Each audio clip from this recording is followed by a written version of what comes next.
O final de Homem-Aranha deu uma sensação de reboot na franquia, né? Mas as cenas pós-créditos podem ter dado dicas do que virá pela frente. Nesse vídeo, então, nós vamos analisar, comentar o final, entender todo o lance do feitiço que o Doutor Estranho lançou e dissecar a cena pós-créditos também.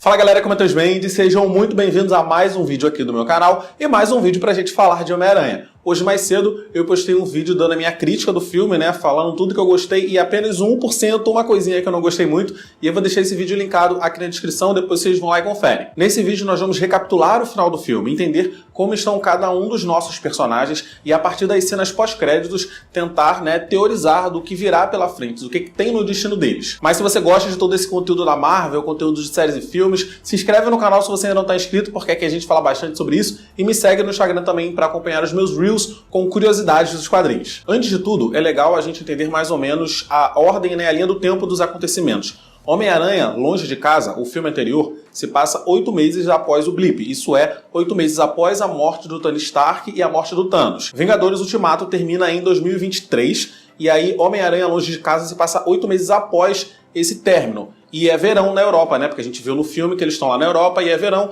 E o verão europeu é mais ou menos ali entre junho e agosto. Então, Homem-Aranha Longe de Casa se passa aí, entre junho e agosto de 2024. WandaVision, Shang-Chi e Falcão e o Soldado Invernal se passam antes dos dois últimos filmes do Homem-Aranha. Eternos, eu achei que se passava depois, mas pelo que eu pude pesquisar, todas as fontes informam que Eternos se passa antes dos dois últimos filmes do Homem-Aranha também. E eu acho meio estranho isso, né? Porque tem uma cabeçona de um celestial saindo da Terra e ninguém comenta, não é assunto, mas tudo bem. E eu falei tudo isso para dizer o seguinte: Homem-Aranha Longe de Casa e Homem-Aranha Sem Volta para Casa, os dois filmes acontecem em um período de 5 meses. Longe de Casa está se passando durante o verão americano, que é, né, na mesma época do verão europeu, e aqui no final de Sem Volta para Casa, nós vemos ali no final o Peter viajando pela Nova York, que está toda decorada com enfeites de Natal, ou seja, isso é dezembro de 2024. O final de Homem-Aranha Sem Volta para Casa coincide com os eventos que estão acontecendo na série do Gavião Arqueiro. No final de Longe de Casa, Mistério revelou a identidade do Peter Parker para o mundo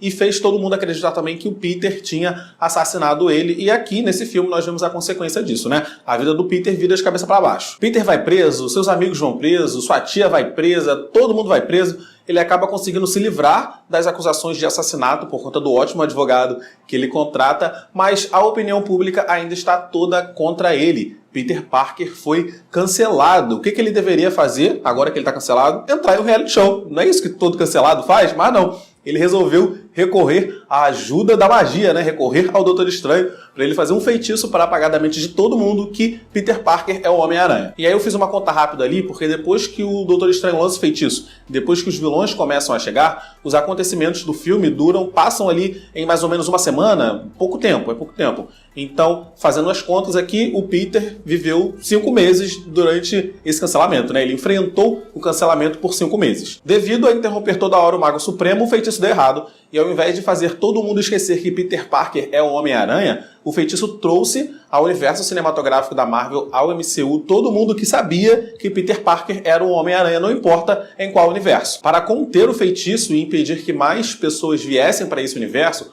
o Doutor Estranho meio que conteve o feitiço dentro daquela caixa, né? Mas aí já era tarde demais, porque já tinha muitos vilões chegando. Então vieram o Duende Verde, o Dr. Octopus e o Homem-Areia, que sabiam que o Peter Parker do Tobey Maguire era o Homem-Aranha. Aí vieram também o Eletro e o Lagarto, que sabiam que o Peter Parker do Andrew Garfield era o Homem-Aranha. E veio o Venom, né? Na cena pós-crédito nós vimos que o Venom também foi sugado para esse universo. Mas peraí, Venom nesse universo? Como que Venom veio parar aqui se nem existe Homem-Aranha no universo dele? No final do último Venom, em Tempo de Carnificina, o Ed Brock tá ali no hotel, né? E aí ele é transportado, ele é trazido para o universo cinematográfico da Marvel. O Venom vê o Peter Parker do Tom Holland na televisão e lambe a tela. Isso deu muita expectativa, todo mundo achou, caramba, o Venom vai aparecer em Homem-Aranha Sem Volta para Casa, mas não. Ele passou todo o tempo que ele estava no MCU no bar do hotel, bebendo e se inteirando dos acontecimentos desse universo novo. Enfim, ele permaneceu esse tempo todo bebendo e no final ele foi mandado de volta para a casa dele. O feitiço capenga que o Doutor Estranho lançou levou o Ed Brock de volta, mas deixou a simbionte. Mas a pergunta nem é essa, a pergunta é: como que raios o Venom e o Ed Brock vieram parar aqui se não tem Peter Parker, não tem Homem-Aranha no universo deles. Isso pode ter sido explicado na cena pós-créditos de Venom Tempo de Carnificina. Nessa cena pós-créditos, né, o Venom admite que esconde coisas do seu hospedeiro, o Ed Brock. Ele disse que 80 bilhões de anos-luz de conhecimento explodiriam o cérebro dele, ou seja, Venom carrega todo esse conhecimento. O Venom admite que a sua raça, né, os simbiontes, eles compartilham uma mente coletiva, né, uma hive mind, estilo os robôs lá de Westworld. Isso é fiel aos quadrinhos bastante, porque nos quadrinhos os simbiontes foram criados por esse deus das trevas, né, chamado de Null, que declarou guerra aos celestiais e criou essa raça, os simbiontes, e presenteou essa raça com essa mente coletiva que era para ser mais cômodo para ele, o Null, controlá-los. O que isso quer dizer? Isso quer dizer que o simbionte, né, o Venom, desse universo da Marvel, da Sony, acumula conhecimento de outros simbiontes, de outros planetas e outros universos, incluindo o universo do Peter Parker do Tobey Maguire. Então, o Venom lá do Peter Parker do Tobey Maguire compartilha conhecimento, né, através dessa mente coletiva com todos os simbiontes do universo e do multiverso. E esse simbionte lá do Ed Brock, do Tom Hardy,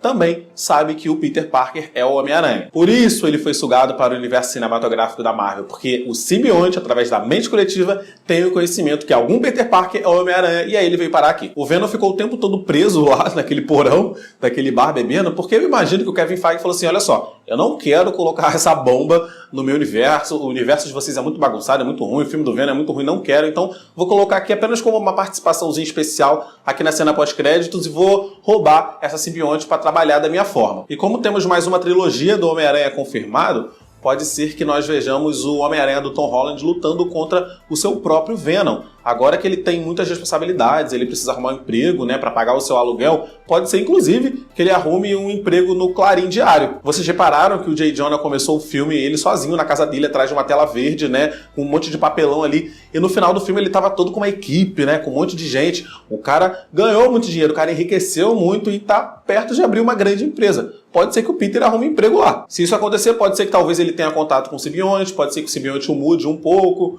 pode ser que ele se livre do simbionte, o simbionte pegue um outro Ed Brock, enfim. Pode ser, dependendo de como o futuro dos filmes do Homem-Aranha se desenhe, pode ser que tenhamos um Homem-Aranha versus Venom no universo cinematográfico da Marvel também. Mas continuando pra gente ir falando do final. Os vilões chegam, o Peter consegue capturar todos eles, prender lá naquele calabouço lá do Doutor Estranho, depois ele leva todo mundo pra casa do Rap e com a ajuda do Norman Osborn ele consegue curar o Dr. Octopus, mas aí o Duende Verde chega e tudo vira um caos. Os outros vilões se rebelam e a Tia May acaba morrendo depois de dizer que com grandes poderes vem grandes responsabilidades. Os Homens-Aranha do Tobey e do Andrew chegam para ajudar o Homem-Aranha do Tom e eles armam aquele plano, né, de atrair todos eles para aquela base lá da Estátua da Liberdade e curar todo mundo lá. Com a ajuda do Dr. Octopus, eles conseguem curar o Electro. E aí parece que tá tudo dando certo, mas o maior vilão do Homem-Aranha, o grande nêmesis dele, chega e o Duende Verde joga uma bomba dentro da caixa que contém o feitiço e aí o multiverso quebra. Lendo tweets sobre o filme, conversando com alguns amigos ali no final da sessão, né,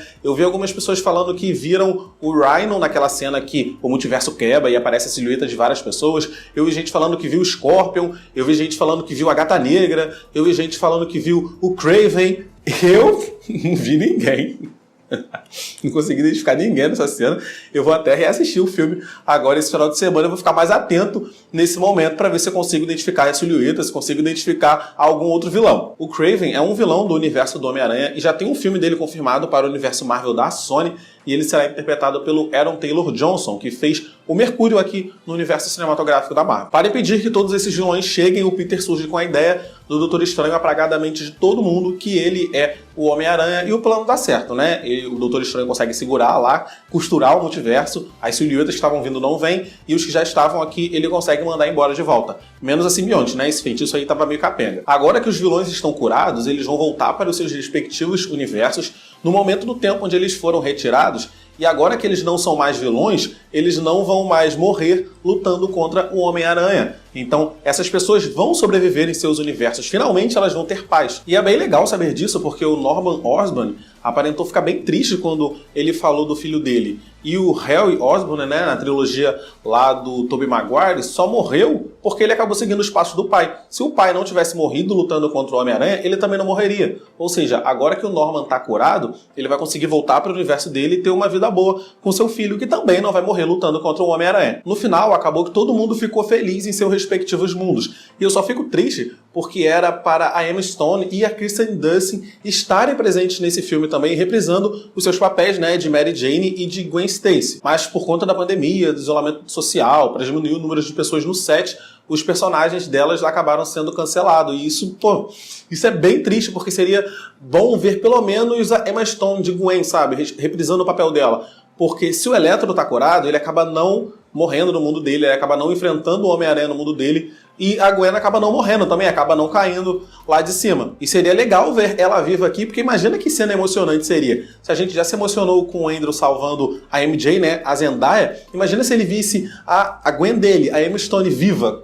Imagina a cena, que emocionante que seria, mano. Que merda de Covid, cara. Estragando a nossa vida, estragando até nossos filmes. Com ninguém sabendo quem Peter é, e sim a sua tia, o Peter Parker do Tom precisa recomeçar do zero, recomeçar sozinho. E então ele aluga um apartamento e vai viver sua vida, né, se parecendo mais agora com o Homem-Aranha dos quadrinhos. Ele até costura o seu próprio traje, que é bem parecido com o uniforme clássico dos quadrinhos, e sai se balançando pela Nova York, como eu falei, em pleno Natal. E é basicamente isso, né? A segunda cena pós-créditos não cabe muito bem aqui nesse filme, porque é um teaser de um outro filme, um teaser de Doutor Estranho no Multiverso da Loucura, que se vocês quiserem, eu posso até fazer um vídeo aqui no canal comentando também, só me deixem saber se vocês querem ou não. Mas acho que é isso, né? Vou ficando por aqui nesse vídeo, quero saber de vocês. O que vocês acharam de Homem-Aranha Sem Volta Pra Casa? Por favor, coloca nos comentários que eu vou ficar de olho, quero ler o comentário de todo mundo. Vou ficando por aqui nesse vídeo, espero que vocês tenham gostado. Deixa o like, por favor, que o like me ajuda muito. Clica nos vídeos que estão aparecendo aqui do lado para assistir meus vídeos anteriores. É isso, tchau e até o próximo vídeo.